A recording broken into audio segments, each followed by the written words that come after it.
ओम श्री गणेशाय नमः। ओम नमः शिवाय। राधे राधे मेरे प्यारे भाइयों बहनों माताओं व बंधियों। सावन का पवित्र महीना आज 6 जुलाई सोमवार से शुरू होने जा रहा है। बंधुओं, प्रत्येक भगत को इस महीने का बहुत ही बेसब्री से इंतजार होता है ताकि वह अपने भोलेनाथ शिव शंकर प्रभु को प्रसन्न कर सके और उनकी कृपा का पात्र बन सके। भगवान शिव को सावन का महीना सबसे अधिक प्रिय है। इस महीने में भगवान शंकर अपने भक्तों पर अपार कृपा करते हैं। यदि भगत उनकी सच्ची निष्ठा से पूजा पाठ स्तुति करते हैं। बंधुओं, आज मैं आपके लिए लाई हूँ भगवान शंकर के सावन मास में किए जाने वाले व्रतों की कथा। बंधुओं, हर मनुष्य को सावन के सोमवार के व्रत अवश्य करने चाहिए। भगवान शंकर सावन में व्रत करने वालों पर अति प्रसन्न होते हैं। बंधुओं, वैसे तो ये व्रत नमक रहित करने चाहिए, परंतु यदि कोई मनुष्य नमक के बिना नहीं रह सकता तो वह मनुष्य नमक खाकर अर्थात भोजन में नमक ग्रहण करके भी व्रत कर सकता है, परंतु भोजन एक समय ही करना है। बंधुओं, यदि आपने हमारे चैनल को अब तक सब्सक्राइब नहीं किया तो जरूर करें और बेल आइकन दबाना ना भूलें ताकि आपको हमारी आने वाली सभी वीडियोस की जानकारी सबसे पहले हो सके। बंधुओं, कथा को पूरी सुनने के बाद कमेंट बॉक्स में जय शिव शंकर भोलेनाथ जरूर लिखें। बोलो शिव शंकर भोलेनाथ की जय, माँ पार्वती की जय। बंधुओं, धार्मिक ग्रंथों के अनुसार सावन महीने में पड़ने वाले सोमवार को भगवान शिव की पूजा अर्चना करने पर सभी मनोवांछित इच्छाएं पूरी हो जाती हैं।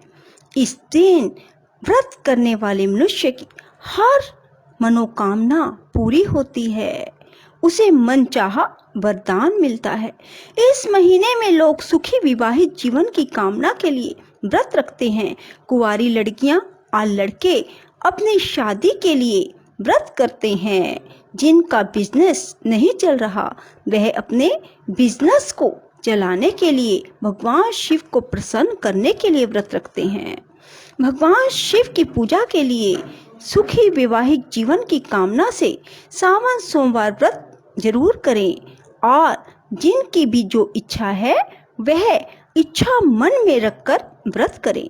किसी ने 16 सोमवार के व्रत शुरू करने हैं तो वे मनुष्य भी सावन में 16 सोमवार व्रत का संकल्प लें। सावन महीने में मुख्य रूप से शिवलिंग की पूजा की जाती है। जल और बेल पत्र भगवान शिव पर चढ़ाए जाते हैं। इस महीने में शिवलिंग की पूजा करें, बेल के पत्ते चढ़ाएं। इस दिन दूध से गन्ने के रस से भगवान शंकर का अभिषेक करें। भगवान शंकर को प्रसन्न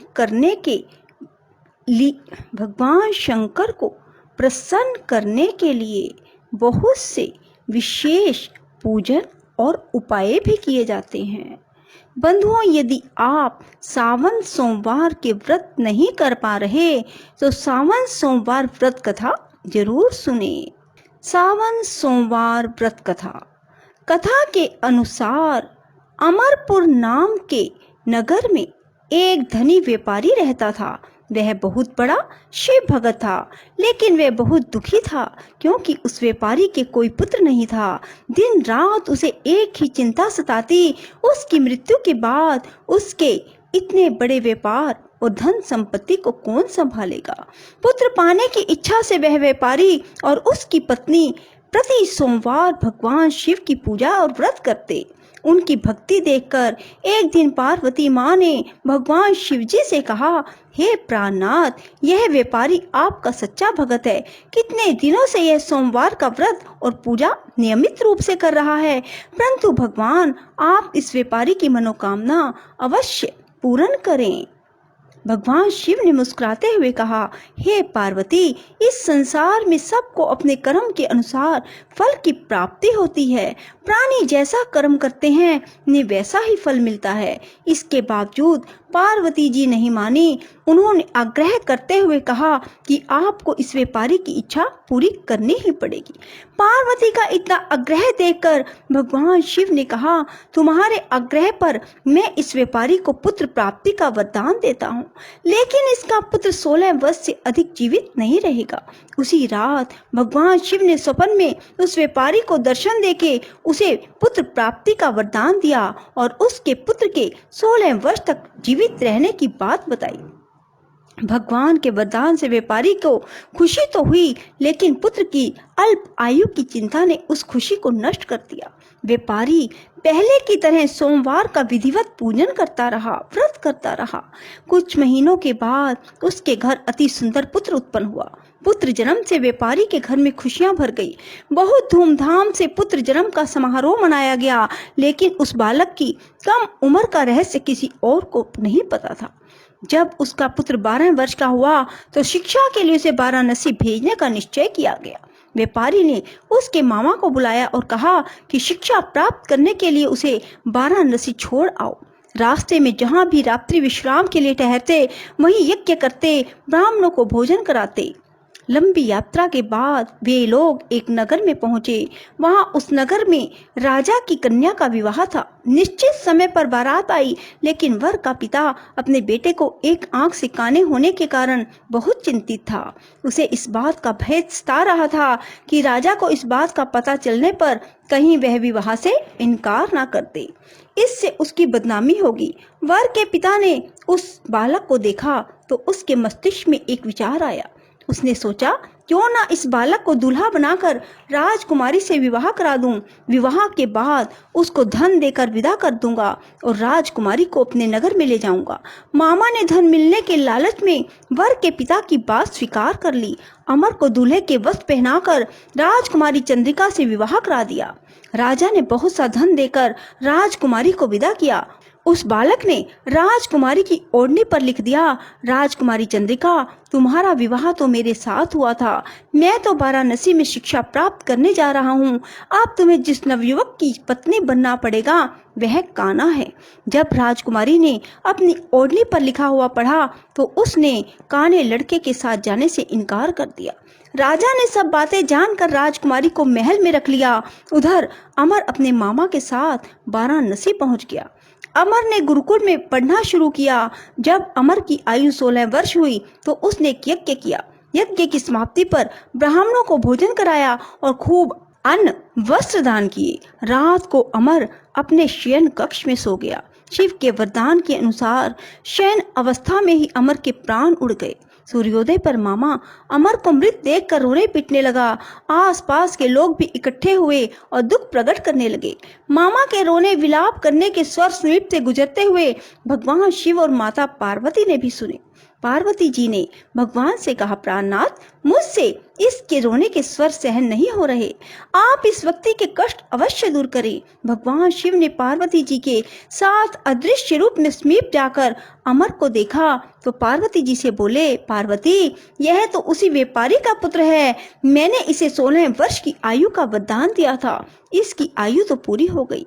पार्वती जी ने फिर भगवान शिव से निवेदन किया, हे प्राणनाथ, आप इस लड़के को जीवित करें, नहीं तो इसके माता पिता पुत्र की मृत्यु के कारण रो रो कर अपने प्राणों का त्याग कर देंगे। पार्वती के आग्रह करने पर भगवान शिव ने उस लड़के को जीवित होने का वरदान दिया। कुछ ही पल में वह जीवित होकर उठ बैठा। शिक्षा समाप्त करके वह बालक अपने मामा के साथ अपने नगर की ओर चल दिया। दोनों चलते ही उसी नगर में पहुंचे जहां उसका विवाह हुआ था। उस नगर में भी बालक ने यज्ञ का आयोजन किया। समीप से गुजरते हुए नगर के राजा ने यज्ञ का आयोजन देखा। राजा ने अमर को तुरंत पहचान लिया। यज्ञ समाप्त होने पर राजा अमर और उसके मामा को महल में ले गया। कुछ दिन उन्हें महल में रखकर बहुत सा धन वस्त्र देकर राजकुमारी के साथ विदा किया।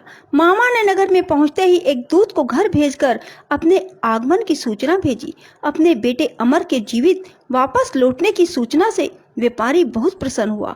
व्यापारी अपनी पत्नी और मित्रों के साथ नगर के द्वार पर पहुंचा। अपने बेटे के विवाह का समाचार सुनकर पुत्रवधू राजकुमारी चंद्रिका को देखकर उसकी खुशी का ठिकाना न रहा। उसी रात भगवान शिव ने व्यापारी के स्वप्न में आकर कहा, हे श्रेष्ठी, मैंने तेरे सोमवार के व्रत करने और व्रत कथा सुनने से प्रसन्न होकर तेरे पुत्र को लंबी आयु प्रदान की है। कोई भी मनुष्य इस कथा को पढ़ता या सुनता है, भगवान शंकर उसकी हर मनोकामना शीघ्र ही पूरी करते हैं। बोलो शिव शंकर भोलेनाथ की जय। राधे राधे, जय श्री कृष्णा। बंधुओं, यदि आपको हमारी वीडियो पसंद आए तो इसे लाइक करें और शेयर भी जरूर करें। धन्यवाद।